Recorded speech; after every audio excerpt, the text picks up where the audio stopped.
Have you ever watched someone follow a command without realizing it was a command?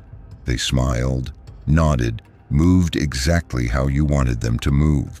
Not because you forced them, but because they believed it was their choice. That's not manipulation, that's mastery.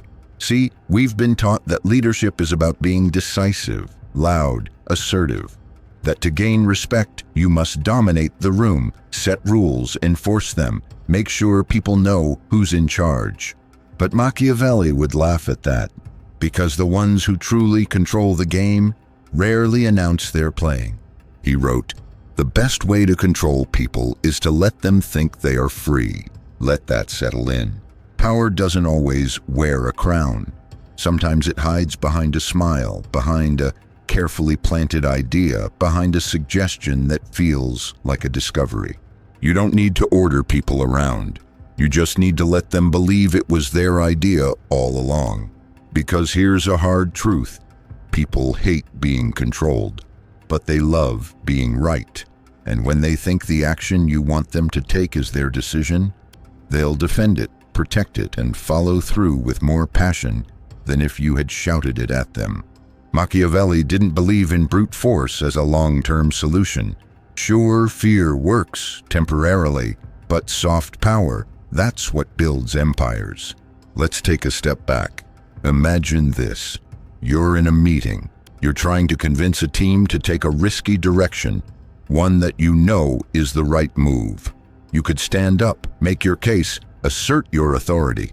Or you could ask a question, not a direct one, something gentle. What if we considered an approach that positioned us more aggressively in the market? Then you stay quiet, watch, let them pick up the thread. Someone bites. You mean like targeting X? You nod, just slightly. Interesting? Keep going. Now they feel ownership. The idea is no longer yours, it's theirs. And they'll fight for it with the same intensity they would fight against it had you forced it on them. That's the essence of soft power. You're not pushing, you're pulling, not dragging people into your vision. You're making them walk into it themselves, believing it was there all along, just waiting to be found. And that's where your influence multiplies.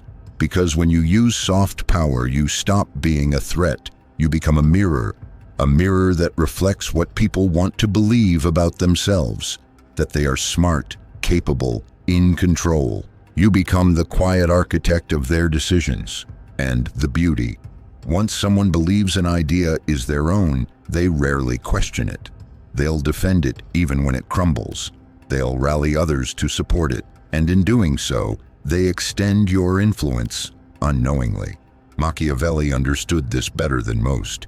He wasn't just a thinker, he was a strategist. He saw how kings fell from pride and how subtlety outlived strength. Because the truth is, real power doesn't dominate, it disappears. It slips past defenses. It doesn't trigger rebellion because there's nothing to rebel against. You've removed the tension, diffused the control. Let people feel free, while gently guiding them exactly where you want them. That's not deceit, that's elegance. And that's what separates the loud leader from the legendary one. So the next time you feel the urge to force, to press, to assert, pause, ask a question, plant a seed, smile. Let them believe they've found the path. Because when you master soft power, obedience is no longer demanded, it's volunteered. And that is how kings are made without thrones, how empires rise in silence, how real control is never seen, only felt. Let them think they're leading. You'll know who's really in control. Save this video now, because what you're about to hear might just change the way you see power. Forever. Get ready. It begins.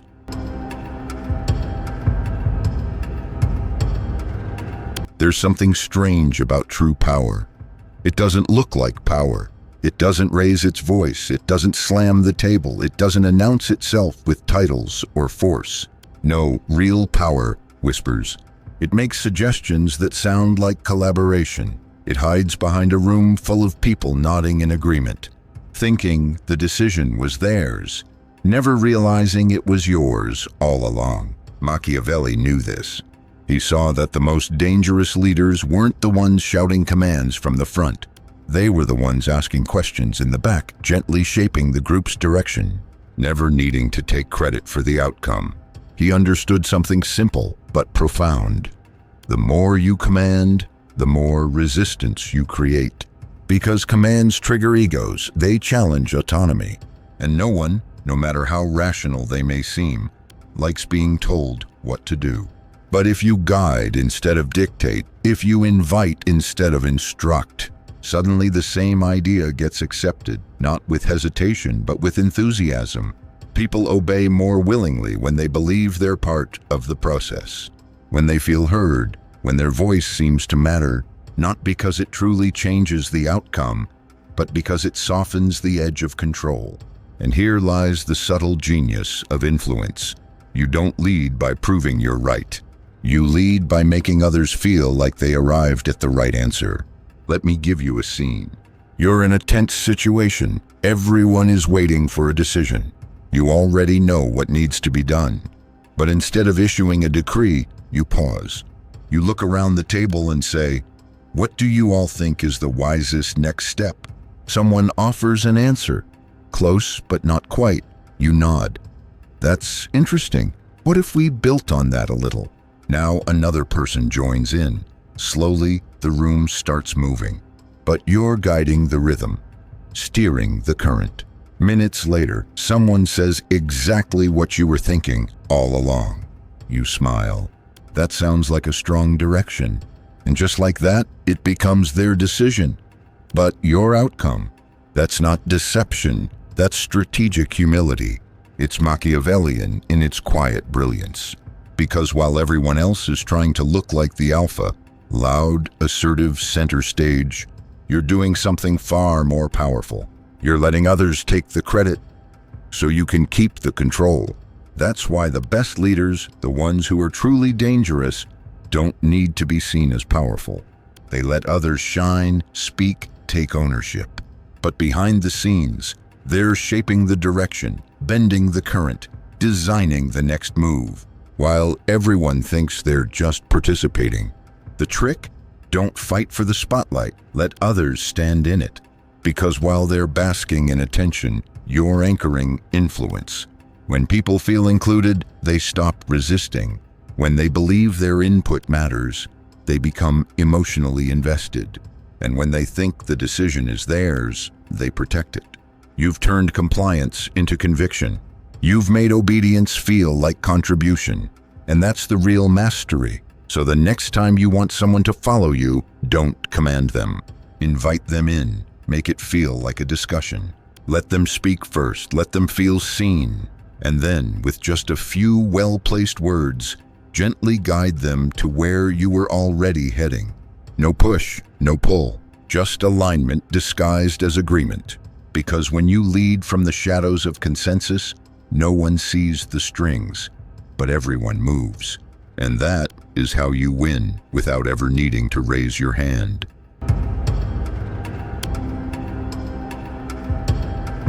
They say freedom is the ability to choose. But what if the choices were never really yours?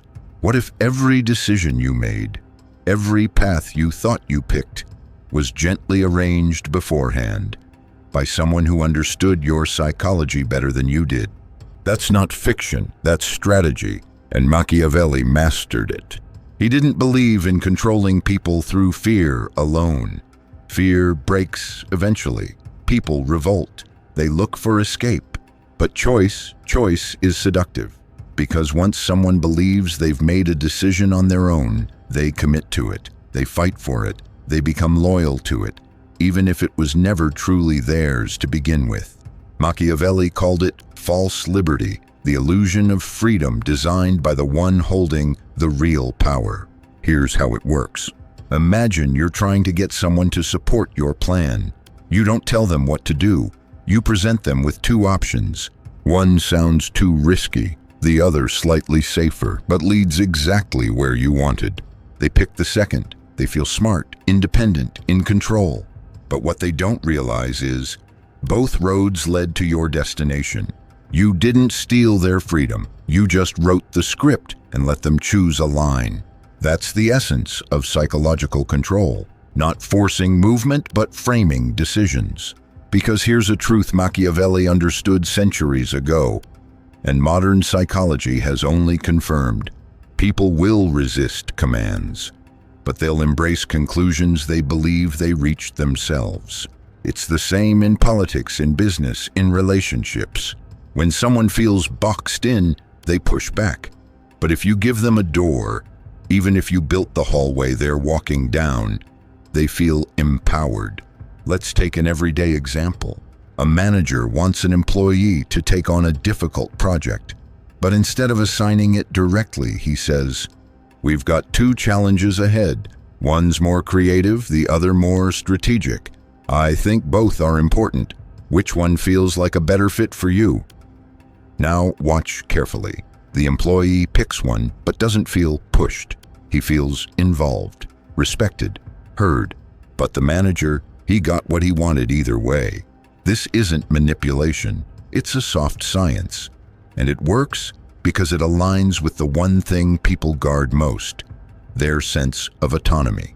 You see, autonomy isn't about being totally free, it's about feeling free. And if you can preserve that feeling, even within boundaries you created, then you've achieved the highest form of control, invisible influence. And the best part? They'll never resist you because they're not obeying you, they're obeying themselves. It's the same trick used by master negotiators. Instead of arguing, they guide. Instead of saying, "You must do this," they ask, "What would it look like if we tried this angle?" And slowly the other party walks toward the deal, thinking it was their idea the whole time. That's the genius of choice architecture. Design the menu, let them pick the dish. And the more they feel like they've chosen, the less they realize they've been led. Machiavelli didn't just teach rulers how to hold thrones. He taught them how to make people kiss the ring without ever seeing it. And the strategy is timeless. Because no matter the century, the culture, the system, human pride remains the same. We want to matter. We want agency. And when someone honors that, we let our guard down. So here's the move. When you want someone to take action, don't push them. Present them with two doors, both of which lead to where you want them to go. Let them walk through one with confidence. And when they get to the other side, don't gloat. Don't remind them it was your idea. Just smile. Because power isn't about being right. It's about making others feel right, while the plan unfolds exactly as you intended. So whether you're leading a team, negotiating a deal, or guiding someone you love, remember, the illusion of freedom is sometimes stronger than freedom itself. Don't steal their choice. Design it, and let them obey willingly.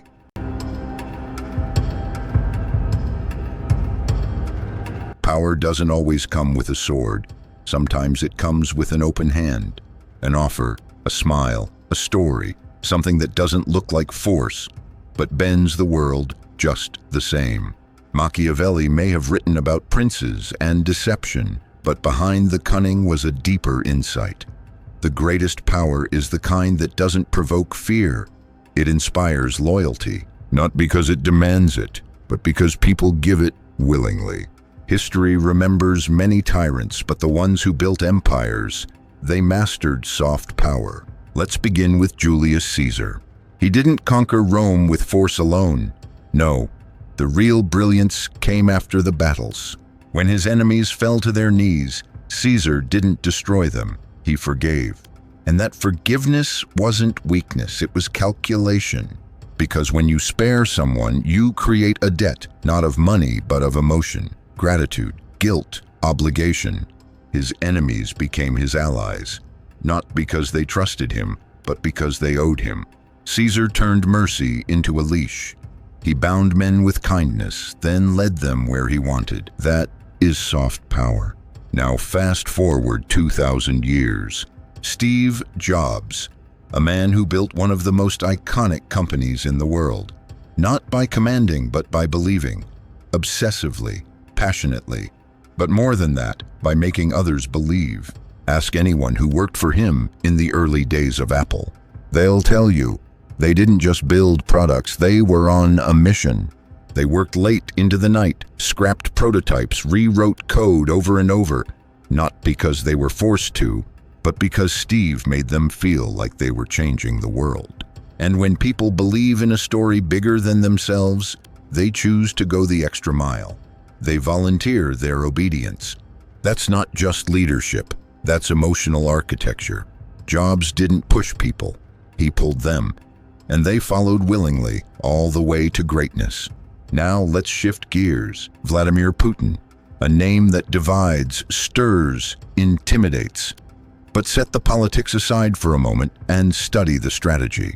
Putin didn't seize control of Russia overnight with tanks or threats. He did it with narrative. He positioned himself as the reluctant protector, the one who didn't seek power but simply did what had to be done. He didn't claim dominance, he claimed duty. And when a leader frames their authority as sacrifice, the public doesn't just accept control, they welcome it. They say, he's not ruling us, he's protecting us, even as freedoms erode. It's a dangerous kind of soft power, but it's power nonetheless. Because once again, it relies on perception, not force, on trust, not terror. And now, one final example, quieter but just as powerful. A modern CEO, not a famous billionaire, not a headline grabber, just a leader who understands people. This CEO doesn't run the company with endless rules or strict oversight. There's no micromanagement, no daily reports, no fear. Instead, there's a clear culture, one rooted in trust, clarity, and shared values. Employees don't clock in because they're watched. They show up because they're respected, because they feel like they belong, and because they believe their voice matters.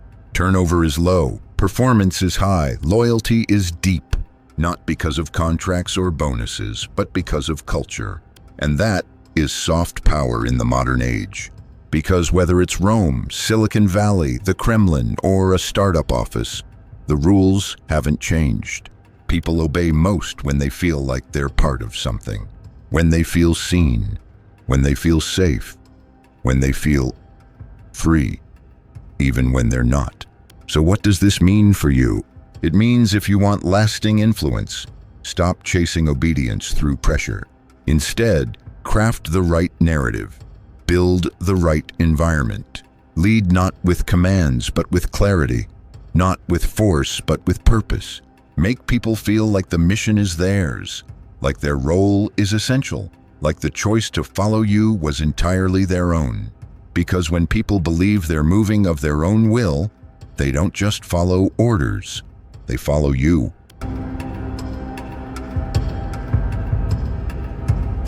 There's a point in power where control becomes unnecessary, where you no longer have to push, persuade, or even speak, because by then, they're already moving, not under your command, but under their own conviction, one that you quietly built.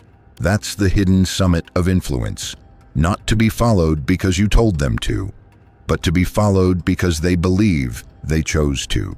You don't need a crown for that. You need clarity, precision, and patience. Machiavelli understood this deeply. He knew that the rulers who lasted weren't the ones who ruled by decree. They were the ones who embedded themselves into the minds of the people, who created systems so elegant, so subtle, that no one noticed they were following a design until they were already inside it. He called it the art of governing without governing. It's not about domination. It's not about fear. It's about architecture, invisible, intentional, inescapable. And here's the part most leaders never understand. The more you try to control people, the more you reveal your lack of control. Shouting, forcing, demanding, those are signs of a leader who hasn't yet earned obedience. But the one who can sit still, say little, and still have the room moving in unison, that's the real master. Because in that silence, there is design. In that stillness, there is force. You're not standing at the front commanding a crowd. You're standing behind them, having already set the destination. Let them think they're leading. Let them take ownership. Because once they do, they'll protect the path you've chosen as if it were their own. And that is the paradox of soft power. You gain more control by appearing to have less. Look at the great systems in history, the ones that lasted, the ones that shaped generations. They weren't built on coercion alone. They were built on belief, on stories, symbols, structure, things that made people want to comply. You don't need to bark orders when people are aligned with a purpose. You don't need to impose rules when people internalize the values. That's the kind of system you must build, not one that relies on your constant involvement, but one that runs because you engineered the gravity everyone is drawn to. So what does that look like in your life? It means you stop micromanaging, you stop chasing control through force, and instead you focus on the design. You build a culture, at work, at home, in your circle, where people understand the why, not just the what. You lead by questions, not commands, by planting ideas, not enforcing them, by guiding the current instead of rowing against it. And here's the most beautiful part. When you lead this way, when you build the frame and let others fill it in, they don't just follow, they commit. Because people don't resist what they build themselves, they protect it. And when your influence becomes part of their identity, you no longer need to enforce anything. They carry it for you. They repeat your message without being asked. They spread your vision without being told. They extend your reach without even knowing it. That's not charisma, that's construction. It's slow, quiet, often invisible. But once it's in place, it's unshakable. So stop trying to be the center of attention. Let others take the spotlight. Because while they shine, you're the reason the stage exists. Stop trying to win arguments, win minds, win belief. Don't try to convince people to follow, make them want to. Because the strongest form of power is not the power to force. It's the power to be followed willingly. And when you master that, you don't need to fight for loyalty. You don't need to demand respect. You don't even need to be seen. You become the quiet force behind every decision, the hidden architect behind every move, the invisible current beneath every success. So here's the final truth. The most powerful leaders are the ones you never notice are leading. They're the ones who don't rule with a fist, but with a frame. They don't demand obedience, they design it. And when people walk that path, thinking it's their own, you've already won. Not because you conquered them, but because they chose you. So remember, true power doesn't announce its presence. It lets others speak, decide, and lead, all while quietly shaping the world behind them.